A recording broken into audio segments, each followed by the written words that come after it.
Kia ora, we welcome to this special episode of No Boundaries as the Black Caps get underway at the T20 Cricket World Cup with a big old loss to Afghanistan in their opener in Guyana. Look, it wasn't pretty. Let's be honest. Great to be joined by Mitch McClenaghan, former Black Cap, and Mike Hesson, of course, former New Zealand coach for this one. We've got some thoughts, it is safe to say, team. First and foremost, let's start with that first innings, Afghanistan batting first, and from a bowling perspective, a fielding perspective, just underdone. Is that fair to say? Yeah, out of the gate, we were poor. We really were. I thought Bolt started okay. Henry was a little bit unlucky. A couple of inside edges that went past the keeper. But, you know, you can't miss opportunities. There was Ibrahim got dropped down at backward square leg. Finn Allen lost one in the lights, and that can happen. But you've still got to be able to manage to take those chances. And then that run out, Conway, Henry, beautiful throw over the stumps. It was a little bit high, but, you know, you'd expect your keeper to be able to execute that run out, and that was Gurbaz as well, who ended up going on to play brilliantly. So all in all, there was a few mistakes that were made early on that really cost New Zealand. It almost confused me because traditionally New Zealand has been seen as such a strong fielding outfit. How did it get to this? Oh, look, we were rusty, Kim. I don't think there's any sort of way to get away from that. We looked really underdone. We actually looked a little bit disinterested at times once things started to not go our way. You know, the body language dropped in the field, which is certainly not something that Kane Williamson will be pleased with at all. And then from there, that gave Afghanistan a bit of momentum. And as Mitch alluded to, you know, there were some chances that New Zealand missed. I mean, Devon Conway certainly looked like he hadn't played cricket in 3 months, which obviously he hadn't.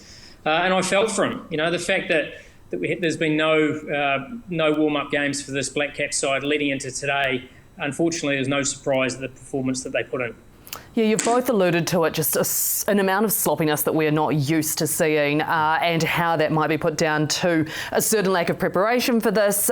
New Zealand, for the record, did elect to not have any warm-up games, as I understand it. Hindsight, it's a wonderful thing, isn't it? So we can sit here now and say, man, that is absolutely unfathomable. But can you give us some insight, I guess, both from a playing perspective and from a coaching perspective about the thought process that actually goes into making that decision when it comes into this sort of stage? Yeah, Kim, look, 2 months ago when this draw came out, or even longer, this match was flagged as a tough match. The first game of the tournament, it was in Guyana. Afghanistan are a very good side. So this game in itself probably was going to dictate how the Black Caps progress in this tournament. Obviously, the game against the West Indies will be huge as well. So therefore, the ability to start well and be ready for that first game is a line in the sand. That's a non-negotiable. So then I guess to hear then that New Zealand had opted to not have a warm-up game when only 2 of the players that went to Pakistan played in the game today, started, is not actually hindsight. It's not hindsight at all. It's something that we foresaw many months ago. So I am astounded by it, to be brutally honest. You know, because we did look rusty, and I don't blame the guys for looking rusty. You know, Conway hasn't played for 3 months. Finn Allen hasn't played for at least 2 with his back injury. There's no surprises that Trent Boult was very good with the ball. He played every game in the IPL. There's no surprise that Lockie Ferguson played pretty well because he played the second half of the IPL. You know, outside of that, you know, Satner played a few games. He was pretty good. Outside of that, we looked underdone. And I don't think we can just sit here and accept that, to be brutally honest. Yeah, and it's a very difficult place to play as well. So there's not a lot of CPL experience there. Glenn Phillips has been there for some time. Kane Williamson's played there a few times. But outside of that, no one's played in those conditions. Mark Chapman went 1 year, really struggled because it is so difficult. The light's different. It seems to be a little bit darker. The wickets are very difficult to bat on in particular. And in Guyana in particular, as a bowler, your lengths have got to be a little bit different as well because you don't get the bounce that you get in other conditions, and particularly in New Zealand conditions. So all in all, to go in without a practice game or 2 in conditions that a lot of the players hadn't played in is like Kes alluded to, unfathomable. Mitch, for you as well, I mean, you're a former bowler. How would you have felt going into that with the lack of preparation if you were in their shoes? Well, from the bowling front, most of your bowlers were playing. Matt Henry did play some games during the IPL. He bowled reasonably well. Trent Boult played a lot. Mitchell Sadner got a few games at the end, and he's world class. But it's the other guys. The Ferguson was good. My concern going into that game was always going to be the batting, because the conditions are so different. None of our batsmen had been playing. A lot of the guys had been on the bench. Yes, they're training, but match conditions are very much different.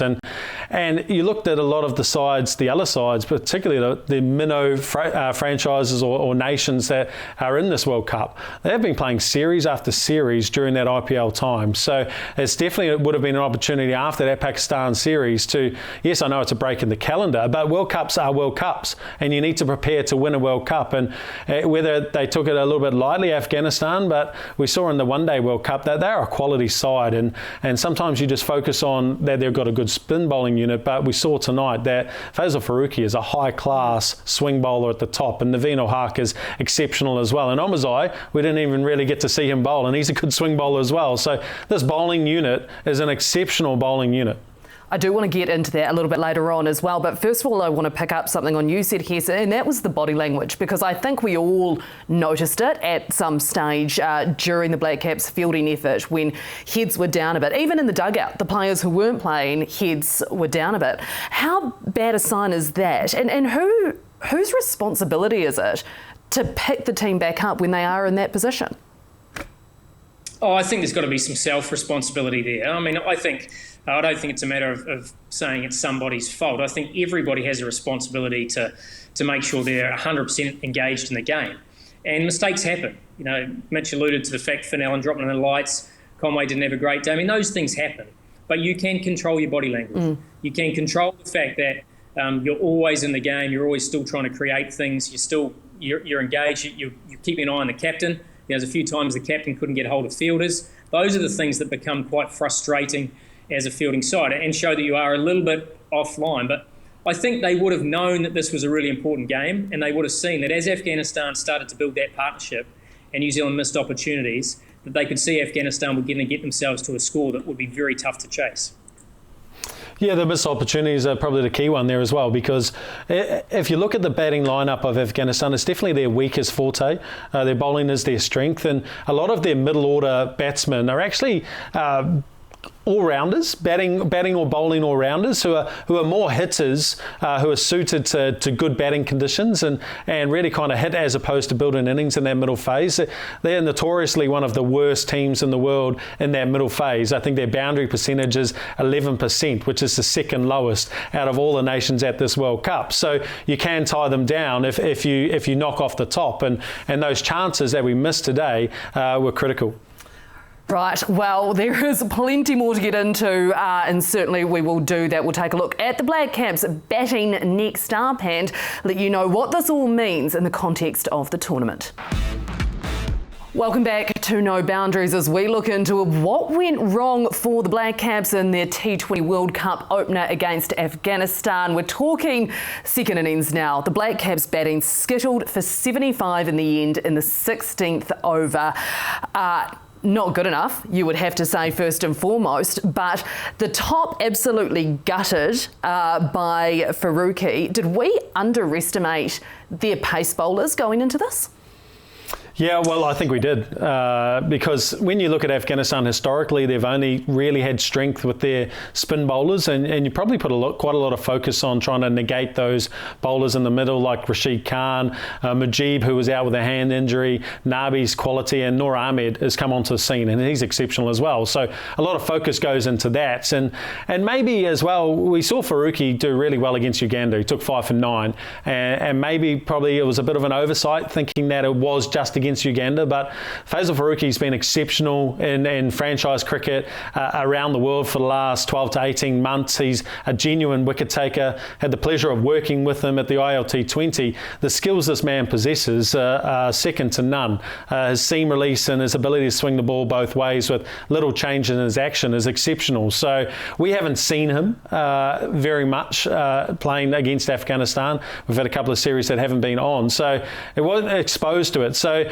it comes down to preparation again. How much footage can you watch? In case of Finn Allen, you know that Faruqi's probably going to bring it back to you early in the case, and you've probably got to watch a couple of balls to see how much it is swinging.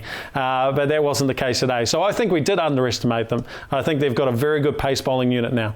And Hess, does that all come back to, like Mitch said there, preparation? Was the scouting not right? Were they underdone batting-wise, but when it came to looking at the opposition bowlers as much as anything? Well, I think anyone that's seen Fazal Farooqi bowl, they know that he can swing the ball both ways, and he's got amazing wrist, and he can swing it. So Finn Allen would have known that.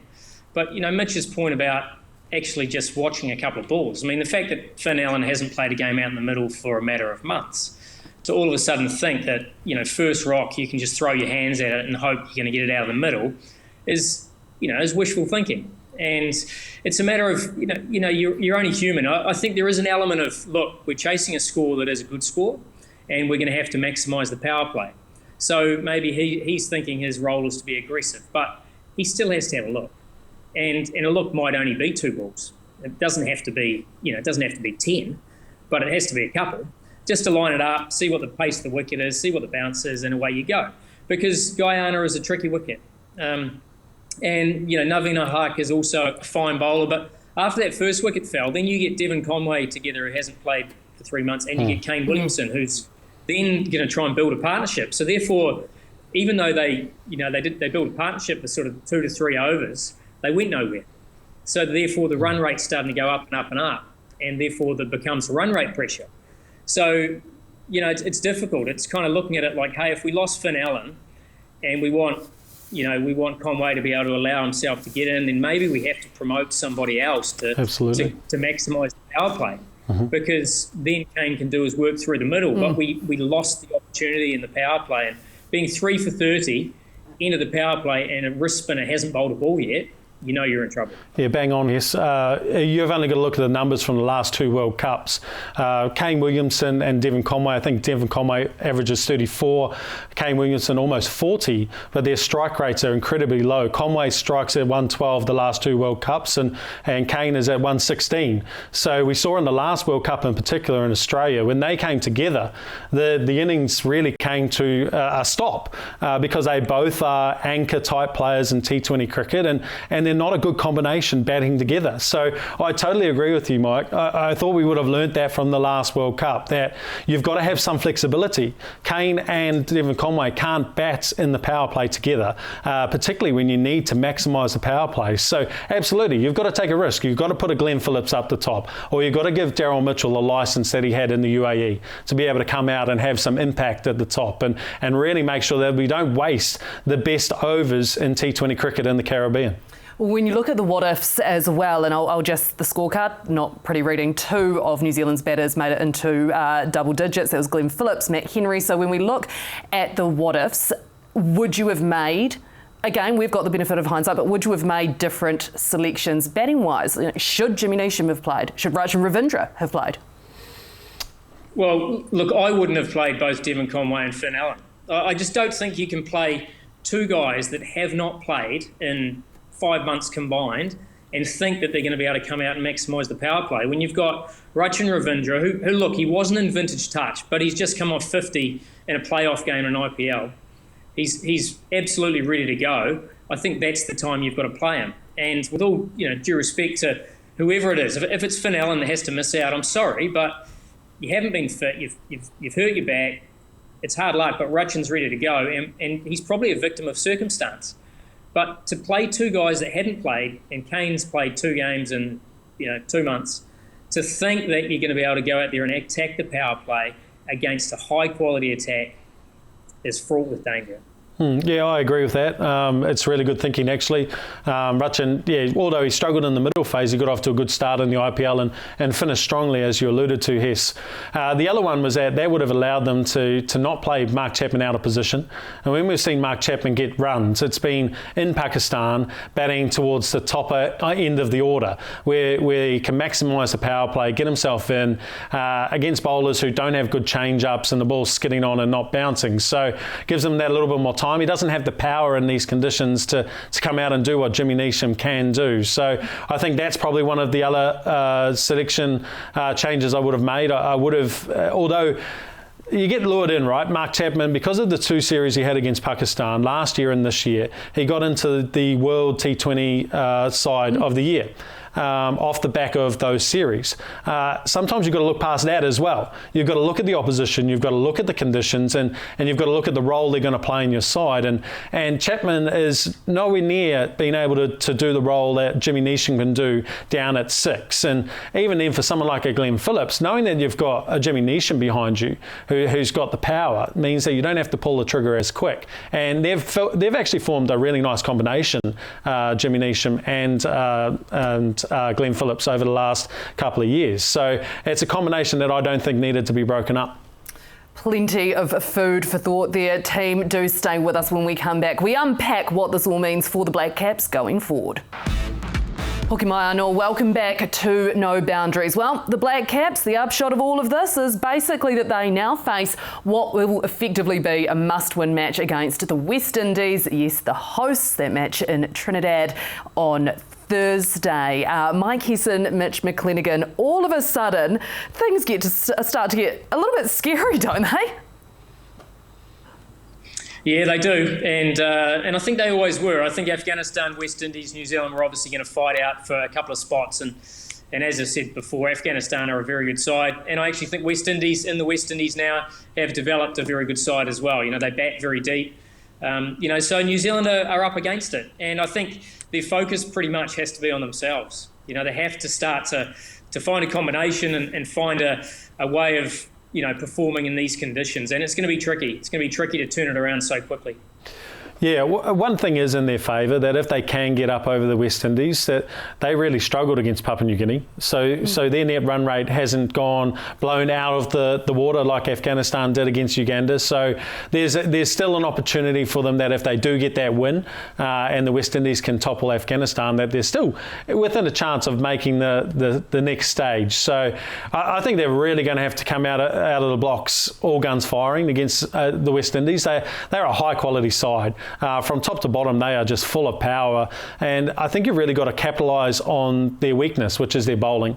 You've really got to put their bowling under some pressure. Their batting has always been a strength of theirs, particularly in their home conditions, and you've got to make sure that you put a score on the board that they're going to find it difficult to chase.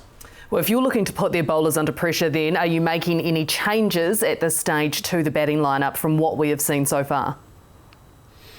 Oh, look, from a bowling lineup, I think I would always play Ish Sodhi against the West Indies. I think a wrist spinner against power hitters is a good option. So for me, if Jimmy Neesham comes in at 6, then he can be your third seamer, and you can bring in the extra spinner. I think I would look at that. Obviously, I don't know the conditions from over here, but for me, the ability to take wickets through the middle and attack, those power players, the likes of Andre Russell, are so critical that if you don't straight away, Robin Powell, if you don't take the wicket straight away, it's going to be hard going. So, yeah, and from a batting point of view, I think we've talked about how we might make those changes.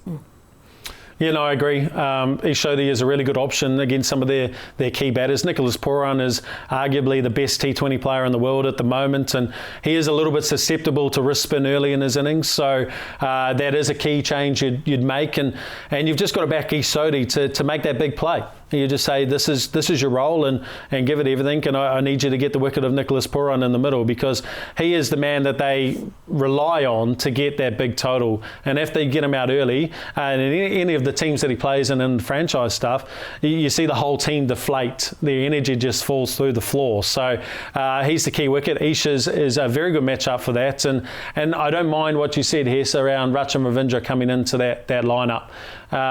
It won't happen because it's 2 games and they're not going to make wholesale changes, and they're probably just going to run the course and say this is our best side, or what they believe was their best side. But I think if they were honest with themselves, they would probably look at their lineup and say maybe we picked a team that's out of form and we need to make a few changes.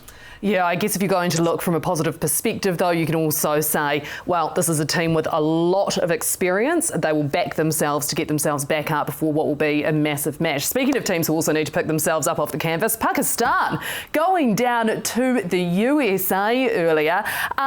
Look, I was surprised. Were you surprised? Oh, look, I think Pakistan haven't been in the greatest of form. Let's be honest. There's a bit of disarray. There's not a huge amount of confidence in that lineup. There's obviously been a change of coach in recent times. The captain's come back again, Babar Azam. They are a good, skillful team on paper, absolutely. But this first match was always going to be critical to see how they will go in this tournament. But USA didn't allow them to settle. And all credit to USA. They were exceptional. And following on from that fine win they had in the opener against Canada, it was great to see Jones going out and playing so well. But they look like they've got a lot of nice options. And in fact, Corey's didn't even need to bat in the last game. Shows that they've got plenty of skill.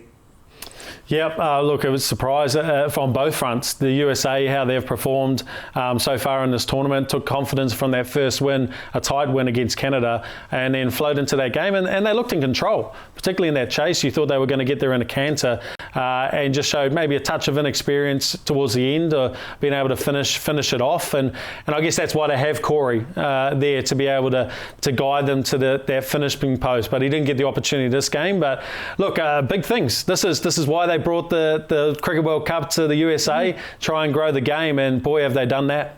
Well, it's a beautiful thing about cricket, isn't it? Always throws up some surprises, especially when it comes to a World Cup stage. Well, that is all we have time for. Thank you so much for joining us here on No Boundaries. We will be back in the aftermath of whatever that New Zealand-West Indies game holds for us. Keep those fingers, toes and everything else crossed. If you are a Black Caps fan, it is a must win, and it'll be live here on Sky Sport on Thursday.